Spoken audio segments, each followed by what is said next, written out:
Hi you all, my name is Zina Antala and welcome to my channel. Today we will start chapter number 2 of essays. Name of the chapter is What is Around Us. देखो, एक लड़का था धानवीन। तो ये जब धानवीन था वो अपनी माता के साथ गार्डन में घूम रहा था। जब वो गार्डन में घूम रहा था तो उसके दिमाग में एक क्वेश्चन आता है। तो वो अपनी माता से पूछता है कि mother, what is land up made up, कि ये लैंड है वो किससे बनी हुई है। उसकी मदर उसको रिप्लाई करती है कि do you see the sun every day, क्या तुझे सन एवरी डे दिखाई देता है। तो ये जो सन है वो भी, उसकी भी एक फैमिली होती है जिससे तुम्हारी एक फैमिली है। तो उसकी जो फैमिली है उस फैमिली को हम सोलर फैमिली के नाम से जानते हैं। उस फैमिली का एक मेंबर है अर्थ। और अर्थ ही एक ऐसा मेंबर है कि जहाँ पे ह्यूमन बीइंग और लिविंग बीइंग्स के लिए जो रिक्वायरमेंट है, एयर, वाटर, टेम्परेचर, वो सारी चीज़ें अवेलेबल हैं, वो सूटेबल हैं कि जिससे लिविंग बीइंग्स पॉसिबल है to sustain the living beings. Survival के जो लिए जो रिक्वायरमेंट है वो सारी यहाँ पे फुलफिल होती है। अभी ऐसा माना जाता है कि जो ये हमारा सन है उसका ही एक पार्ट कोई बड़े बिग बैंग में या फिर कॉलिजन में अलग हो गया था। वो जो अलग हुआ था उसको बोलते हैं फायरबॉल और उसको ही बोला जाता है अर्थ।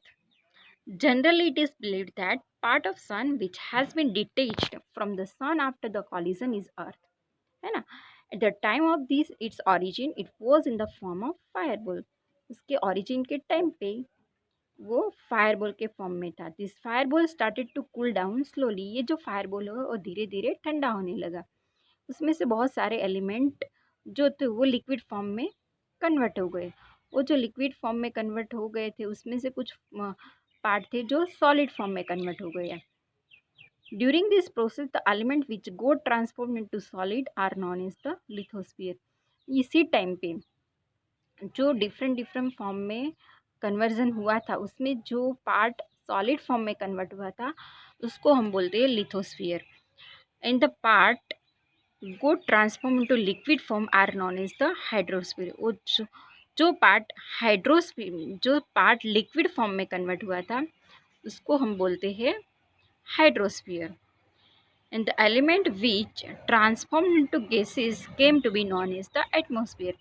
इन जो एलिमेंट किसमें गैसेस फॉर्म में था उसको बोलते हैं एटमॉस्फेयर। जब भी कहीं पे आग लगती है, राइट, तो आग में से धुआं निकलता है तो वो क्या हो गया, गैसेस। तो उसको बोलते हैं atmosphere.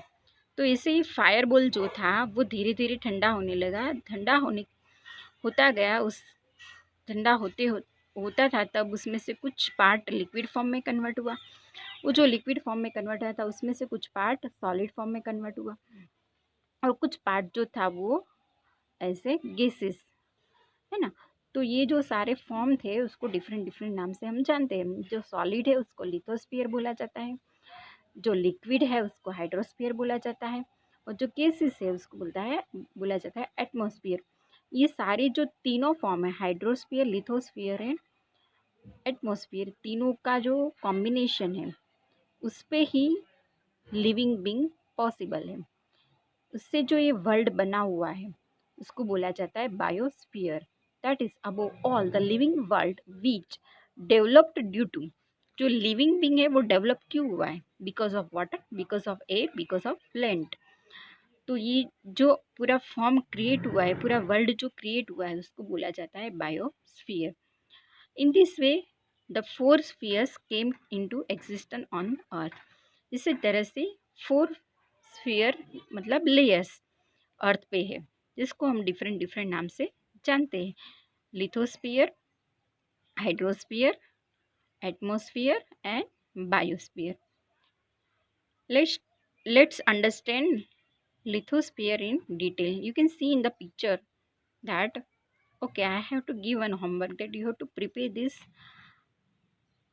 drawing into your notebook, into your drawing book, whatever, right. So you will get more idea about atmosphere, biosphere, hydrosphere, lithosphere. You can see here that hydrosphere कहाँ है?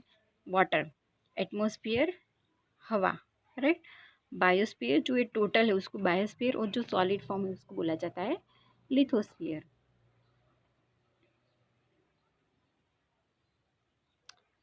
Now let's understand lithosphere in detail. The sphere on which we live is known as the lithosphere. जो surface हमें दिखता है ना, जहाँ पे हम रहते हैं, है ना, उसको बोलते हैं लिथोस्फीयर. अभी हम रास्ते पे जाते हैं तो हमें पत्थर भी देखने को मिलते हैं, मिट्टी भी दिखने को मिलती है, राइट. तो ये landform like mountains, plateaus, plains and valleys are seen on the lithosphere. Landforms जैसे कि mountains, plateaus, plains and valleys are seen on the lithosphere. जैसे कि थिकनेस जो है वो सेम नहीं, कहीं पे बहुत ज़्यादा थिकनेस है, कहीं पे बहुत कम है. जैसे कि 64 किलोमीटर, कहीं पे ज़्यादा से ज़्यादा 100 किलोमीटर. तो वो डिफरेंट फॉर्म्स में है. लैंड जो देखते हैं हम, जो हमें दिखाई देती है, वहाँ पे माउंटेन्स भी होते हैं, प्लेटूज भी होते हैं, प्लेन्स भी होते हैं और वैलीज भी होती है. These all are the form of lithosphere. The temperature increases as we move towards the cleaner center of the earth. The molten rocks in the interior of the earth are known as magma. जैसे हम ऊपर की तरफ, centre की तरफ जाते हैं, जैसे अर्थ का जो सेंटर है वहाँ पे मूव करते हैं, वैसे ही टेम्परेचर इंक्रीज होता है. और जो मॉल्टन रॉक होता है, लावा जिसको हम बोलते हैं ना, कि अर्थ के इंटीरियर पार्ट में क्या होता है? लावा होता है, जिसको मैग्मा बोला जाता है. There are many gases present in the interior of the earth which rise up with pressure and heat. There are many gases present in the earth. Earth के इंटीरियर पार्ट में बहुत सारे गैसेस जो है वहाँ पे मौजूद है.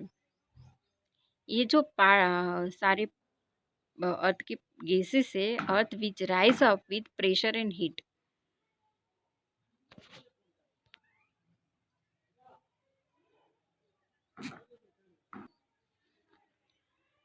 देर are many gases present in the interior of the earth. Earth के इंटीरियर में बहुत सारे गैसेस मौजूद है.